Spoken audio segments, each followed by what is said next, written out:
All right, here we go. All right, hi everyone.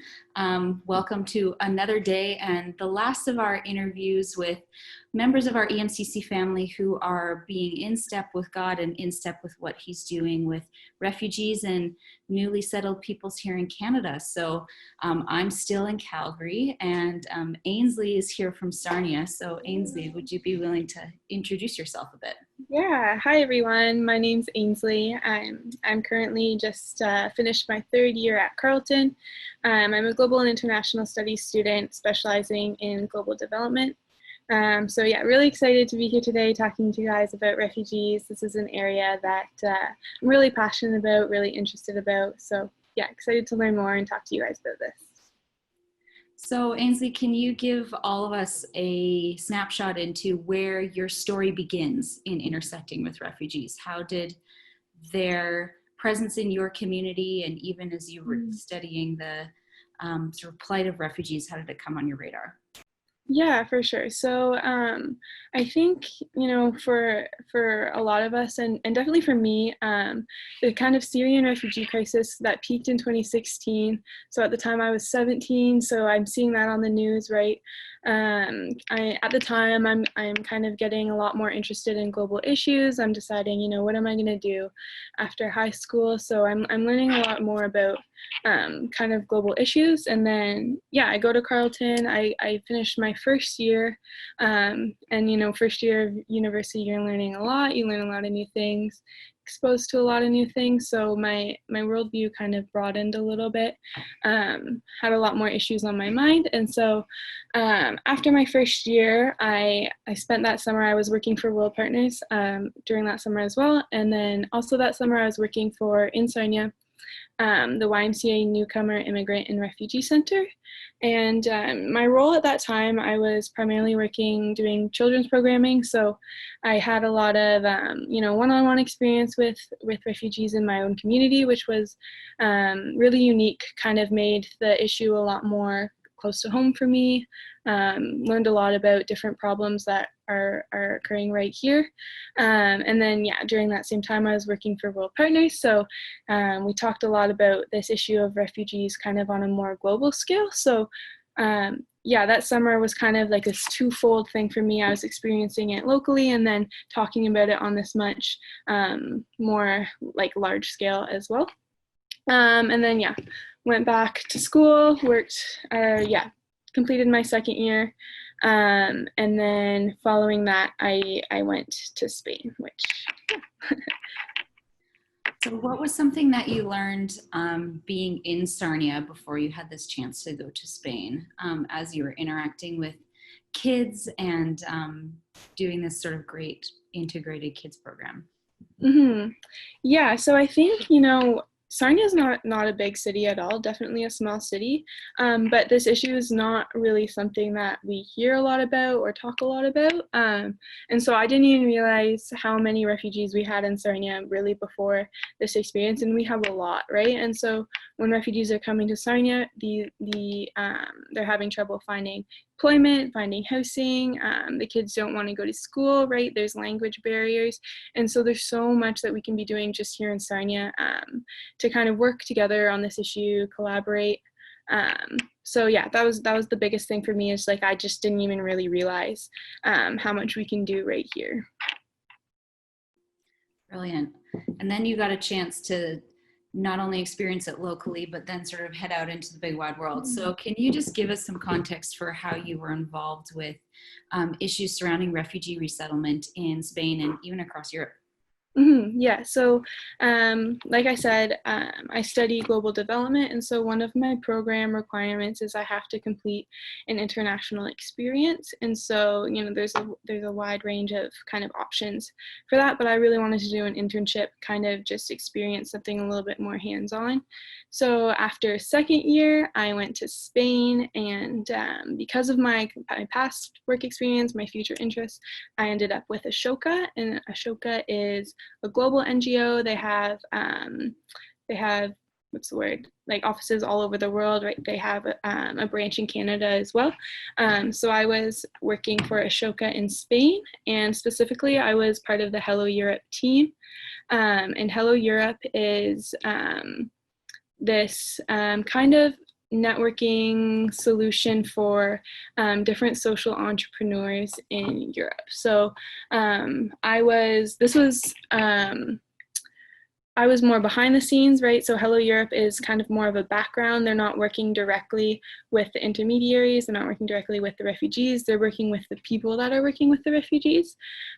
So helping them, scale up their different social innovations, their different ideas, and connecting them all across Europe. And why did they think that was an important focus, to be able to invest, like you said, more behind the scenes and in a more interconnected way? Yeah, so maybe I'll talk a little bit first about kind of the framework of Ashoka and the kind of overall vision for Hello Europe, and then that will help.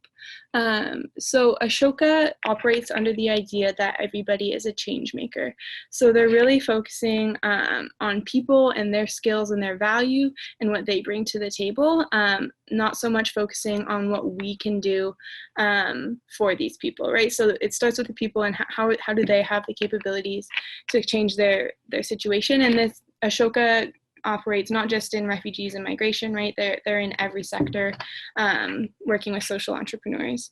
And so Hello Europe really started in 2016. They started right after the peak of the Syrian refugee crisis, and they wanted to change the narrative on refugees in Europe as a whole, not just Spain. And so obviously Europe, right, they're really close to the Middle East. They're getting a larger influx of refugees. And this creates a lot of social debate, right? Like there's security issues, there's economic issues. So very divisive issue in Europe. And so Hello Europe wanted to change this narrative on refugees. And so they started, they realized that, there's a lot of people doing a lot of good things to help refugees, but what if we can connect them, kind of work together, help them operate a little bit better. If they have an idea that's working, how can we take that idea and transfer it to other places in Europe? How can we maybe even transfer that idea globally? And so they're really thinking kind of with a future perspective in mind. So what's working now and how can that continue to kind of build into the future?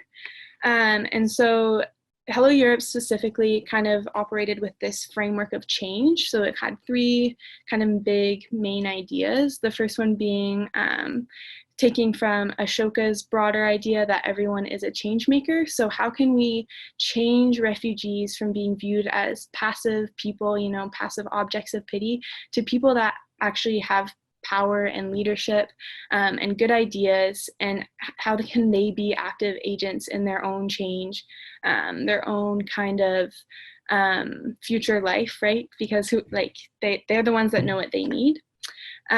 So they wanted to include refugees in the planning in their new communities, really taking into consideration their ideas.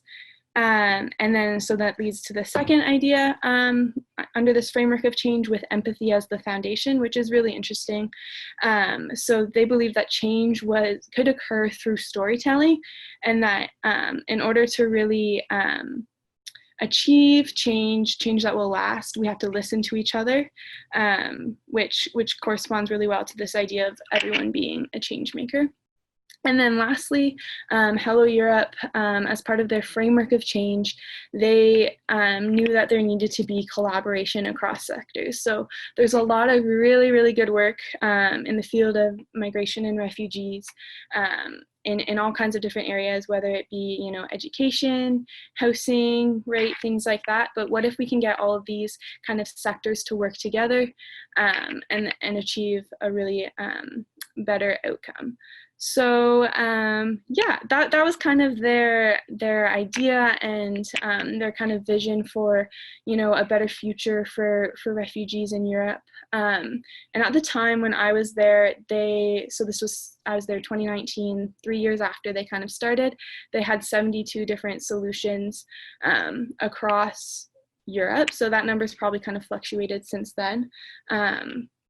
And so, yeah, they really operated under this idea of kind of systems change through migrant leadership, changing the narrative, and really empowering people to take control over their own lives. There's so much to unpack there for lots of people, but it's Mm-hmm. fantastic to hear about the proactive approach in terms of being able to recognize that everyone has a degree of resource that they can use and that God's given them unique gifts and abilities to be able to move forward with their lives. And so I just appreciate their kind of explicit emphasis on that. And you had mentioned, you know, how they weren't working alone, that there were others that they were integrating with, you know, including the Refugee Highway Partnership. So I wonder, you know, what degree of exposure did you have to kind of the larger network that they were working with, that you said at the time had around 72 different kinds of solutions? Yeah, for sure. So the Refugee Highway Partnership works more directly with like churches and leaders and communities, kind of mobilizing them, which is a little bit of a different aspect than Ashoka. Ashoka is not a Christian organization, although like some of their values definitely we can take as Christians from a biblical perspective. But so I'm not sure if the Refugee Highway partnership was explicitly working with Ashoka. I'm sure some of the solutions as part of Hello Europe were probably involved with the Refugee Highway, because Refugee Highway, they work across Europe, right, with refugees. So yeah, two kind of different organizations with similar goals of mobilizing communities, welcoming communities, while mobilizing the incoming refugees. So yeah.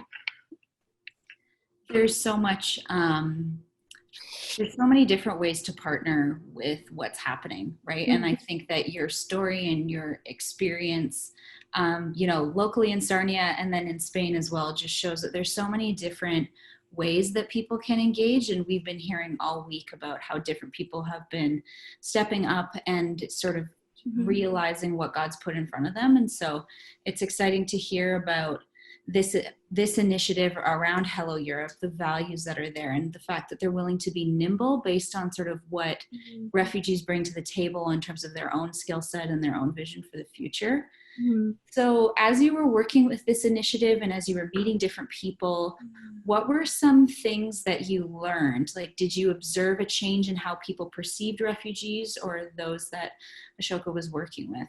Yeah, so like I was kind of talking about earlier, their whole vision is based on everyone being a change maker and everyone kind of being able to voice their opinions. And so while in Europe there's a lot of hostility toward refugees, across the different Hello Europe initiatives, that's not the case, right? It's so welcoming towards refugees, and the idea is to leave them feeling empowered, right, to take control of their own life based on the skills that they already have.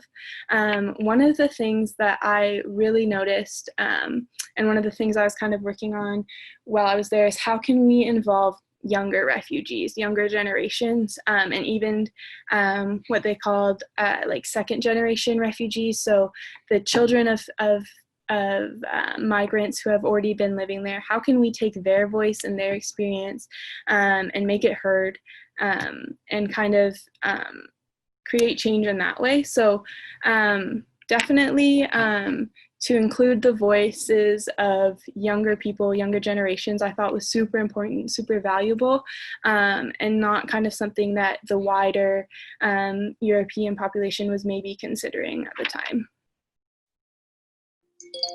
And what were some things that you felt you learned through all this experience, right? Through engaging with what Ashoka was doing, and even just time sort of living in Spain and seeing, like you said, the climate of how people were interacting with refugees and maybe some of the fear and tension.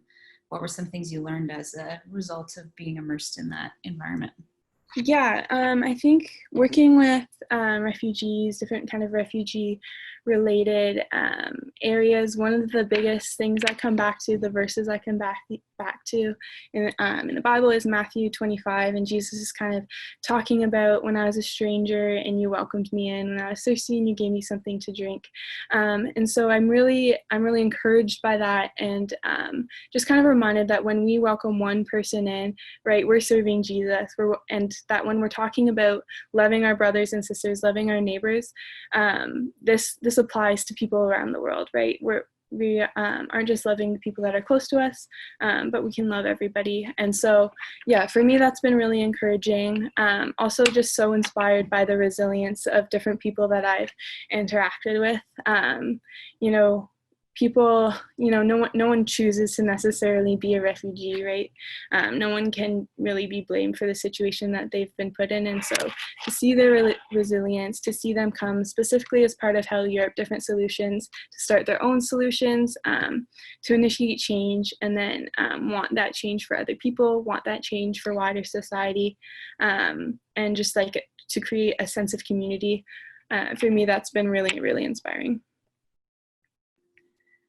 And so what's next? What's the dream for the future? You know, taking all these things that you're learning and the integration of, you know, faith in the development space and being able to bring that worldview together. How does that all work out moving forward? Yeah, so right now I'm obviously just focused on finishing my degree with 1 year to go. So gonna finish that up, and then after that, yeah, I think I'm gonna try and work. I've always wanted to work for an NGO. I'd love to be able to continue to kind of apply my faith in the field of development, kind of explore that more. You know, what does God have to say about development? How do we care for other people from a biblical perspective? So that's something I'd love to be able to explore more. I can see myself going back to school at some point.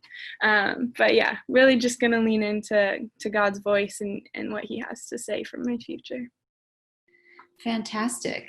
That gets me personally excited because, as you know, we kind of share a similar story. So just Yeah. as an encouragement, it will happen. God Yeah. will find a way for you to interplay all these things together. Yeah. And Yeah, for sure.